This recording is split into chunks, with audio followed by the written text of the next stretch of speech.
The goal of this video is to try to provide some helpful information that might help answer a key frequently asked question, which is whether a prospective student should pursue a master's degree or a PhD degree. To do that, we're going to answer the question, first, what is a master's degree and who should pursue a master's degree? In a lot of ways, getting a master's degree means that you took your engineering education one step further. It means that you took more classes, and those classes were at an advanced level, and you developed your knowledge and skill set further than a student who stops after a bachelor's degree. As a result, your starting salary will be higher, and your career growth has the potential to be faster and with a higher ceiling than it would if you only had a bachelor's degree and then continue working without pursuing an advanced degree. For example, you might be quicker to get the next promotion or get the next raise, and you might be quicker to have a team of engineers working under you, again, than someone who stops after getting a bachelor's degree.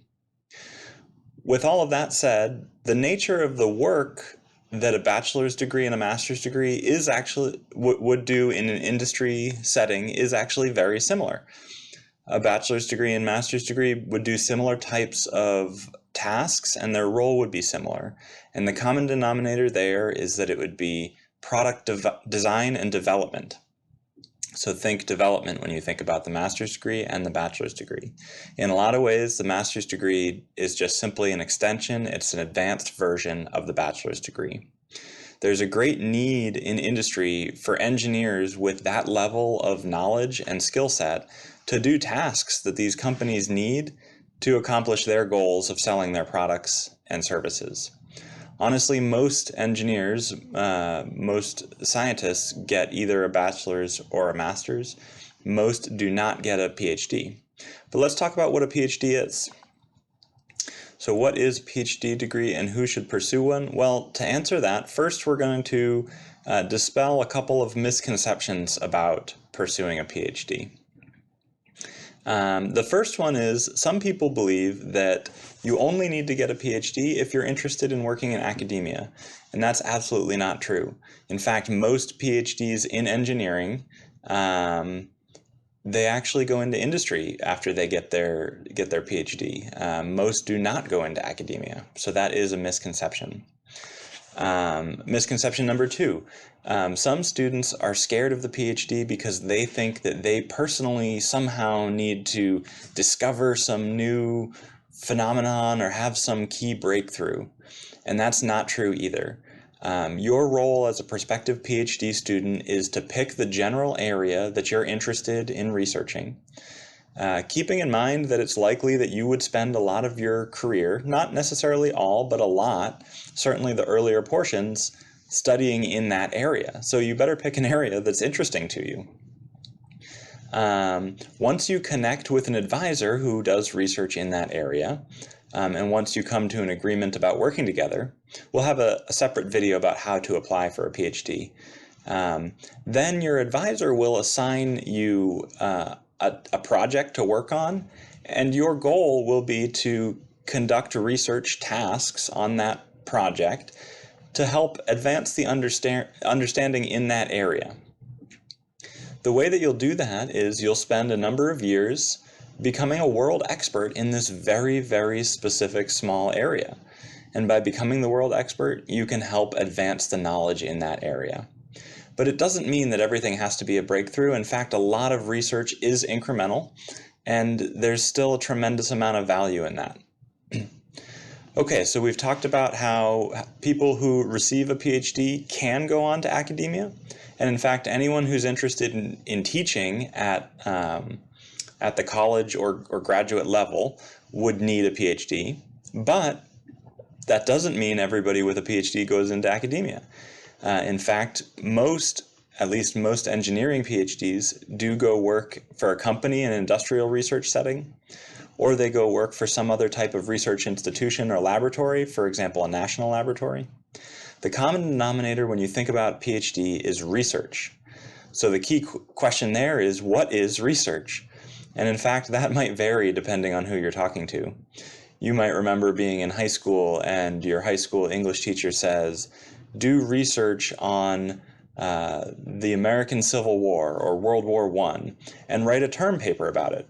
And in that case, doing research on that topic means reading the Wikipedia, searching the internet until you understand enough to write a paper.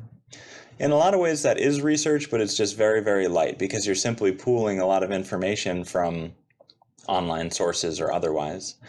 Mostly research means studying the hardest problems to solve, the ones that we don't necessarily know the answer to yet, trying to improve knowledge and improve an understanding in a particular area so that we can answer some key questions that we don't have the answers for yet.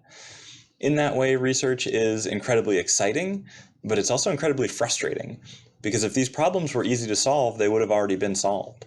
So you have to have perseverance, you have to have an incredibly good understanding of the fundamentals, and you have to be, as I say, persistent at applying that understanding of the fundamentals to improve the knowledge in a particular area. That's what research means. So if you're interested in research, then I do recommend pursuing a PhD. Generally speaking, master's students, people who get a master's degree, if they go work in industry, it's going to be on the development side. It's not going to be on the research side. So the common denominator for PhD is research. The common denominator for bachelor's and master's is product design and development. The last bullet here says money and time considerations. So if you're interested in making the most money, well, I can't honestly tell you. Certainly going for a master's gets you approximately a $10,000 to $15,000 pay bump over, these are US dollars by the way, over a bachelor's degree. Going for a PhD might get you another $15,000 to $20,000 starting pay bump over that master's degree. But honestly, we don't do it for the money. If you're going for a PhD, it's not exactly the route to making the most money as an engineer. I always recommend going for a master's, and if you're really interested in getting the highest salaries, then pursue an MBA after that, a master's in business administration. That's probably the route to getting the highest salaries if that's your number one focus.